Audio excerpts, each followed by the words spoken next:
сегодня очень хороший день, не жарко, идет посадка. И на душе, честно говоря, становится лучше и лучше от этого.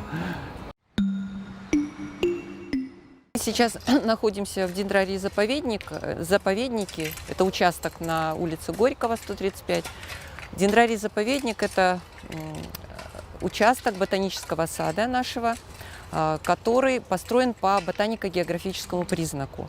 И вот посольство Кореи в Кыргызской республике предложила нам такой проект, чтобы облагородить участок как раз Дальнего Востока и зарубежной Азии. Мы выбрали эту территорию, потому что как раз корейские растения растут вот в этом регионе.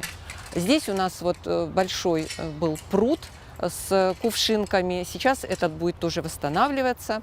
Ну и по дендроплану мы сейчас высаживаем растения, которые были закуплены тоже посольством Кыргызстана, вот в рамках посольством Кореи в Кыргызстане в рамках этого проекта. И сейчас вот дизайнеры расставили уже по плану эти растения, и мы сейчас вот все вышли на работу и сейчас высаживаем растения по этому проекту.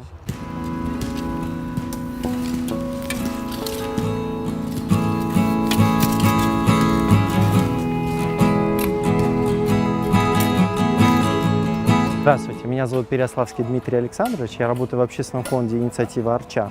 Мы помогаем ботаническому саду в возрождении его. И вот сейчас как раз такой шаг, что данному участку уделили внимание корейское посольство, корейская диаспора. И в рамках их проекта реализуется корейский сад. Конечно, это реализуется в дендрарии, где у нас представлены секторально. Это у нас территория называется «Зарубежная Азия». И здесь разработан был такой сад в природном стиле. Здесь нету четких линий. Здесь предполагается собой пагода, водоем, в котором у нас будут нимфеи, рыбы-кои. Нет, вход центральный будет оттуда. Это у нас с вами технический проезд, чтобы сюда доставлять было. Здесь в основном используется корейская флора. Вот здесь подразумевает собой строительство пагоды. Здесь будут лотосы, они у нас зимуют, и лотосы, нимфеи, и рыбы-кои, такие красные раньше, которые вы видели, большие. Они будут зимовать здесь и нормально себя будут чувствовать. Здесь очень много будет цветущих растений. Здесь будут декоративно-лиственные, которые будут яркие. Вот в частности мы с вами видим, вот, допустим, клены, которые распространены в зарубежной Азии. Это у нас с вами, да, это клены и в Корее существуют, и на Дальнем Востоке, и в Японии они существуют. Также здесь очень много гортензий, которые цветут вот такими большими соцветиями продолжительно, практически все лето. И на зиму они уходят, в осень они уходят такими темно-красными. Ну, большое количество будет хвойных, барбарисов. Особенностью корейских садов это то, что они весьма яркие. И это будет очень интересно для посетителей, что они будут видеть, насколько все прекрасно. Ну и дорожки. Здесь будет, на данный момент мы просто контуры определяем. А в будущем дорожки будут пошаговые дорожки. Здесь не будет асфальтированных дорожек. В общем, все будет в природном стиле. Ну и, конечно, что очень приятно, что начинает посольство открывать в ботанических садах свои именно территории. Конечно, первыми у нас с вами взял эстафету это корейский сад. Спасибо им большое. А так мы знаем, что во всех странах существуют там и японские сады, и корейские сады. Ну вот мы сказали, первая ласточка пришла, первых всегда запоминает, и мы постараемся сделать этот сад таким красивым, чтобы жителям и горожанам, и гостям было всегда радостно посетить наш сад, это было нашей гордостью. Мы каждый год садим, что-то пересаживаем, что-то сеем. А сколько мы сеем еще? Ведь работа наша здесь заключается в том, чтобы из семян, которые мы получаем по обмену с другими ботаническими садами мира, у нас есть специальная теплица рассадочная. Мы из этих семян выращиваем сначала проростки, проращиваем, потом расшколиваем их, делаем маленькие растения. Потом эти маленькие растения выращиваем на наших питомниках здесь, а потом производим посадку. Вот как сейчас мы садим, вот точно так же в этом году мы садим, каждый год мы рассаживаем из питомников, подсаживаем на уже постоянные места произрастания, те растения, которые у нас коллекционно должны здесь произрастать. Поэтому сколько их, ну не знаю, сотни.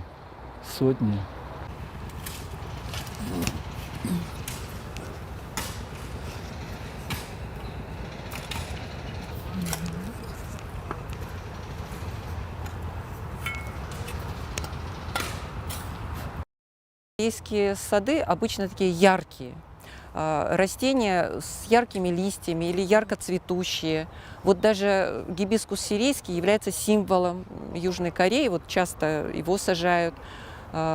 И сейчас вот мы подобрали такие растения, например, как клен веерный. Это такое интересное растение, которое вот не простые кленовые листочки, а очень резные. И взяли такие сорта, которые красные в течение всего сезона вегетативного. Еще, конечно, пихта корейская. Это растение такое монументальное, которое будет расти много лет. Оно медленно растет, но оно долго живет и будет очень украшать этот участок. Вот. В то же время привезли, например, еще гортензии. Гортензии как раз метельчатые, их сорта. Гортензия метельчатая – это тоже вот растение того региона. Вот. И так очень много по списку растений, вот, которые мы будем сажать. И для нас многие из них новыми являются. Многие, например, мы уже изучили, знаем, что они здесь, значит, хорошо адаптируются. А некоторые мы будем вот снова изучать. Это по многолетним наблюдениям мы потом будем рекомендовать их в зеленое строительство нашего Кыргызстана. Это тоже вот очень важное исследования. Вот это уже кустарники, это гортензия, да, получается? Да, это гортензии. Это да. гортензия, Ну, гортензии вот не любят такого яркого солнца, поэтому мы их сажаем в такой полутенечек. Сразу видно, что это гортензия, да? Мгм. А какой? Это вот как раз гортензия метельчатая, лаймлайт. Это вот такой очень хороший сорт. Он, причем у гортензии метельчатой, они в течение сезона, вот как зацветает, они меняют цвет. И потом он становится, ну, сначала таким вот лаймлайт, то есть он такой желтый, желто-зеленый, потом немножко розоватый становится. И вот все паникуляты, у них соцветия пирамидкой. Вот не круглые, а пирамидкой. Тоже очень красиво. Высокие кустарники. То есть будет украшать здесь очень хорошо. Это. Потом барбарисы Тунберга. Это тоже вот дальневосточное растение. Барбарисы Тунберга тоже очень много сортов. И разноцветные листья у них. Вот, бывает карликовые, бывает повыше немножечко. И как раз тоже будет украшать в течение всего сезона. Не только осенью будет окрашиваться, а так будет вот и с желтыми листочками, и с красными листочками. Будет очень красиво тут.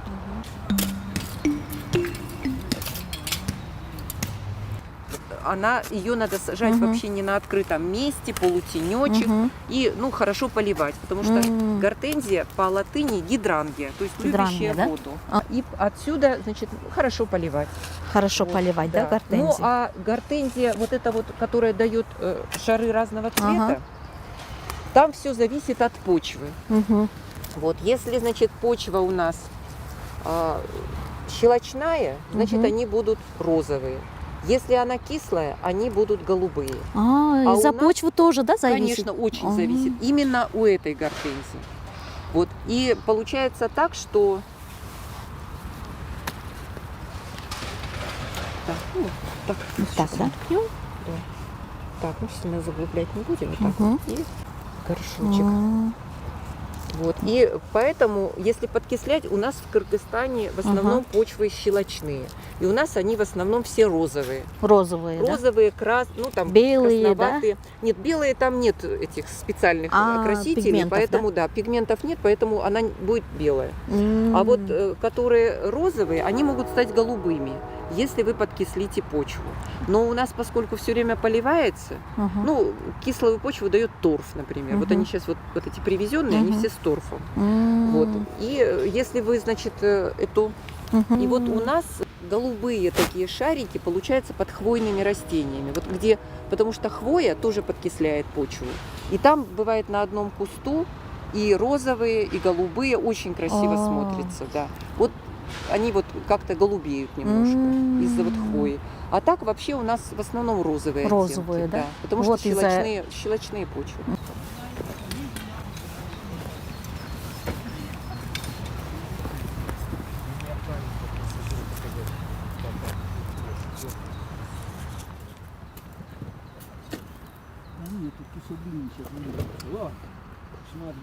Они вывалились. Положительно. Это хорошая идея посадить, не помню уж сколько там, какую сумму называл министр нашей экологии, женщина, вот, которая пришла. Да, это хорошая идея, и сажать деревья надо, и чем больше, тем лучше. Ну, в отношении посадок растений я уже сказал, что это все хорошо, но мой взгляд на это дело не заканчивается только посадками растений. Я тут как ученый хочу сказать дополнительно. Чтобы вырастить этот миллион, допустим, растений, их надо поливать. И поливать их надо, ну, минимум хотя бы, ну, в сезон хотя бы, ну, раз 10 их надо полить, чтобы они прижились. И в следующем году тоже раз 10 полить. То есть, когда мы говорим о посадке, массовых посадках растений, мы должны не забывать проблему воды. То есть, вот я помню, считал, сколько вот запланировано было посадить у нас растений в год вот этой экосистемы, но там про воду забыли, а это, я посчитал, это около 1 миллиарда кубических литров, да, воды. То есть это очень большие объемы воды. Вот тут не подумали, конечно, где брать эту воду, потому что у нас с водой действительно проблемы. Ну вот, это что касается биологических аспектов.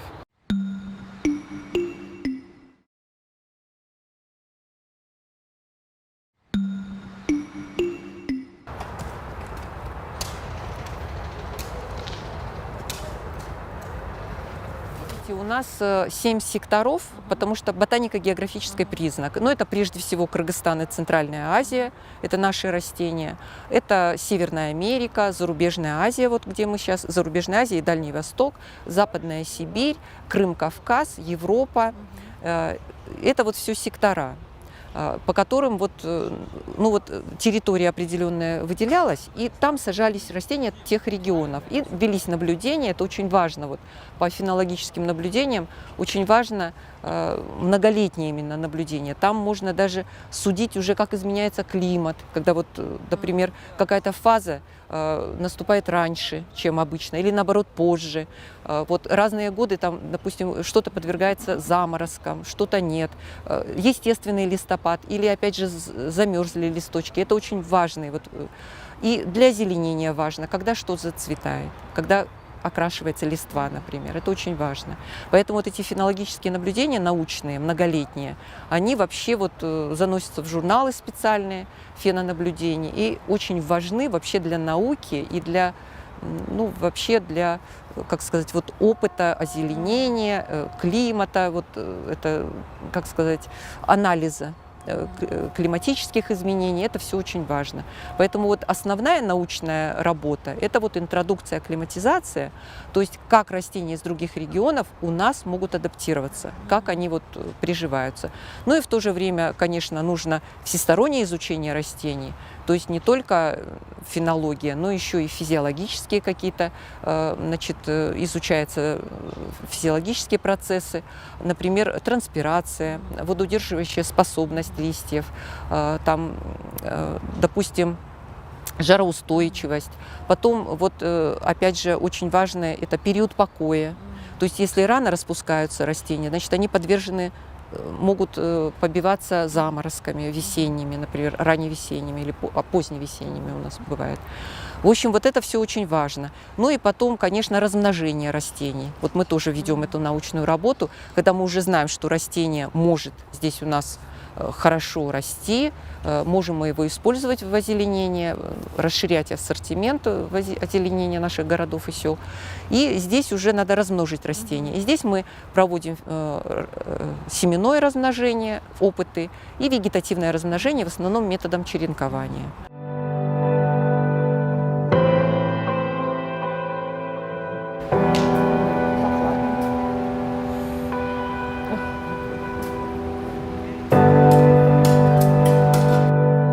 У нас, смотрите, в любом саду водоем является сердцем.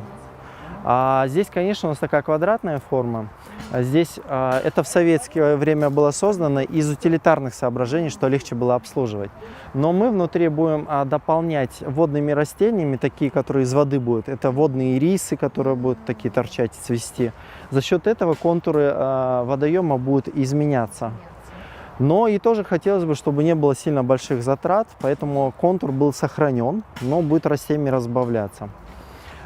После чего мы определили малоархитектурные формы, которые будут использоваться. Это у нас пагоды, которые будут существовать, это беседки, которые будут, ворота, забор. Все это мы продумывали согласно корейской тематике. Посмотрели, как у них, какие культурные вот эти коды существуют, что можно их в саду использовать. Вот. Значит, на основе этого мы создали 3D-модель, чтобы посмотреть пространственно, как это все будет выглядеть. Мы не будем сбрасывать с водоема, и рыбы, и лотосы останутся здесь. Лотосы и водные нимфеи. Вот.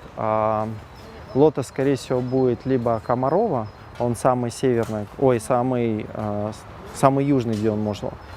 Где в наших широтах он может зимовать. В частности, в Алмате он на Капчагае тоже зимует.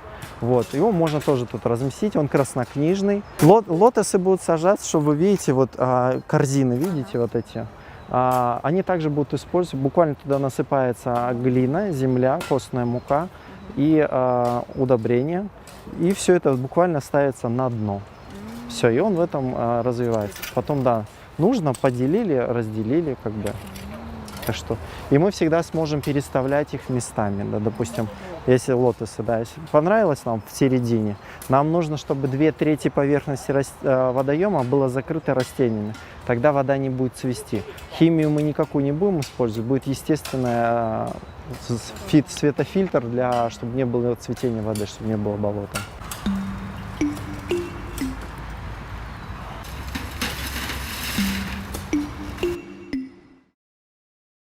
Вы знаете, я даже вам не смогу сказать, потому что это надо увидеть. Мы сами предполагаем одно, а когда это все распустится и в полной мере будет произрастать, это будет другой вид. Я вас приглашаю через год прийти в это же время, посмотреть, как это будет выглядеть. И мы сразу получим ответ на ваш вопрос. У нее на коре есть пупырышки, в которых содержится пихтовое масло.